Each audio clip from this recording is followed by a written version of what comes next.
In a quiet corner of Pasadena, California, the Patel family lived what many would call the American dream. Raj and Nina Patel, hard-working and loving, built a beautiful life for their two young children, Ethan and Olivia. And Raj's mother-in-law, Laura, brought tradition and warmth into their modern home. They had a successful business, a welcoming home, a future full of promise.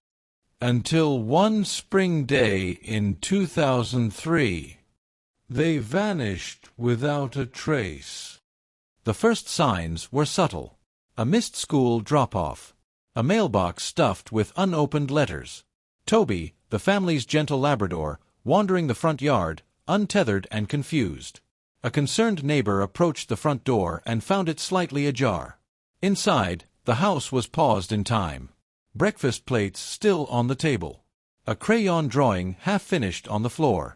The television humming softly to no one. No struggle. No signs of forced entry.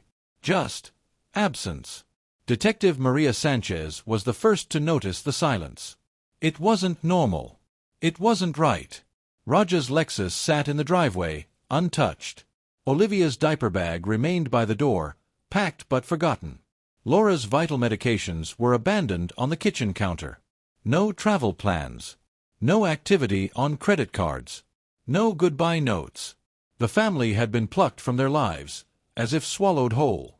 Speculation swirled. Had Raj's business success made enemies?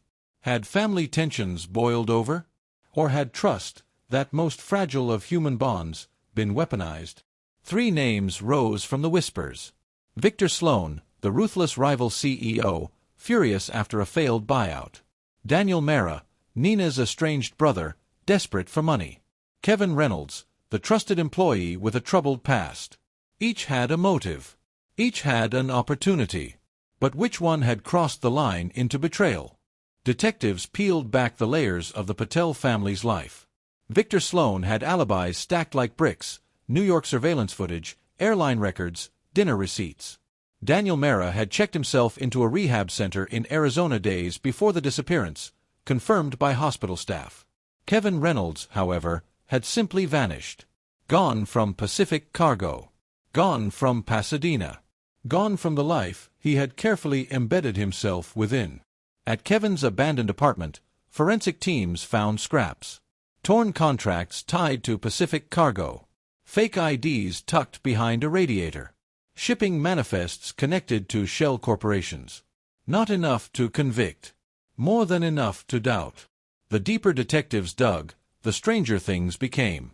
Kevin wasn't listed as an owner on the forged documents. The real financial puppet master appeared to be William Hartley, a silent investor with ties to multiple shell companies.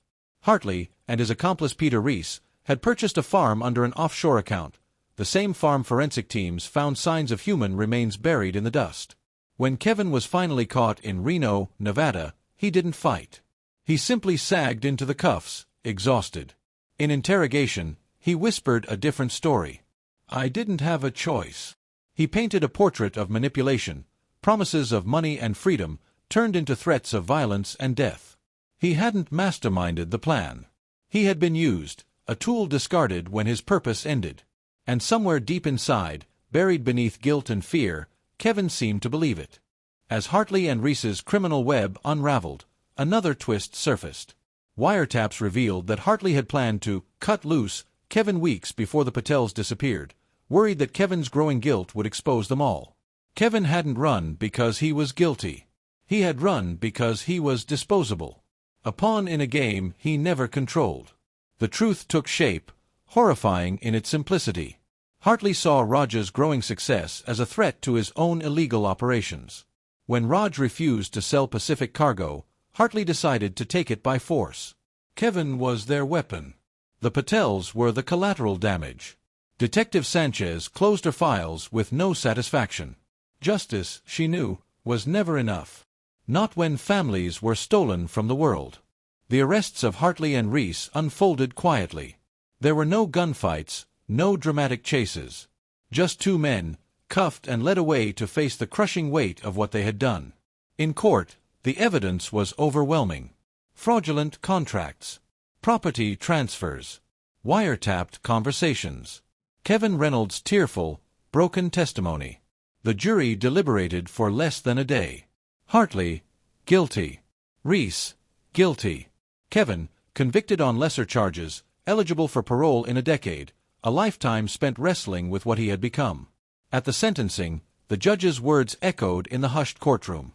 Trust was their strength. Greed was their weakness. Let us never confuse the two. Outside, Pasadena remembered. Hundreds gathered at the new Patel Memorial Garden, yellow roses blooming beneath the plaque bearing their names.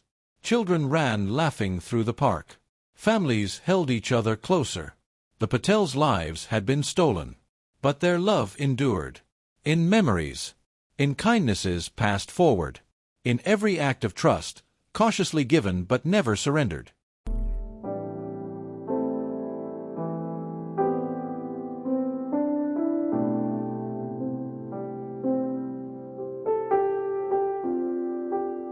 The Patel family lived. They loved. They dreamed. And though betrayal ended their story, it can never erase the legacy they left behind. If this story moved you, if you believe in the power of remembering those we've lost, please consider subscribing to our channel. We share true crime stories with heart, honoring the lives behind the headlines, exploring the human stories often left untold. Hit the like button if you want more narratives that dive deeper than just facts, into the souls of the lives affected. Leave a comment below. How do you think communities can heal after tragedies like this? And as always, stay safe, stay compassionate, and remember, even in the darkest moments, light endures. Thank you.